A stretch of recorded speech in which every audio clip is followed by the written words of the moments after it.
Welcome to Samba Samba. Enjoy the video. You begin now by opening Google Maps, either the app or Maps. Google.com, tap or click the area you want, on mobile long press, and on desktop right-click and choose What's Here. Once done, look at the pin's coordinate readout at the bottom. This is the source of truth. Make sure to use the decimal format shown, because that format is universally accepted by GPS and mapping tools. You'll copy this exact pair of numbers next, so confirm the pin is precisely where you need it. You now reveal and copy the coordinates. Tap the coordinate readout to expand it. On desktop, use the Copy Coordinates option. Once copied, check the format, latitude then longitude in decimal degrees, separated by a comma. This matters because many devices expect decimal degrees, not degrees/minutes/seconds.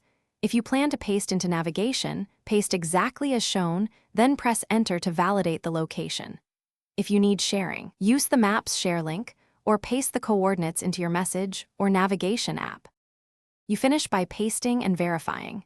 Paste the coordinates into your GPS, navigation app, or message, then open them in Google Maps to confirm the pin lands correctly.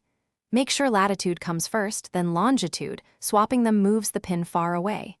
If the location looks wrong, check for stray characters, extra spaces, or truncated precision. Recopy from Maps if needed. One key tip: when in doubt, reselect the pin on the map and repeat the copy step to eliminate human error. Thanks for watching. Consider subscribing if we helped you.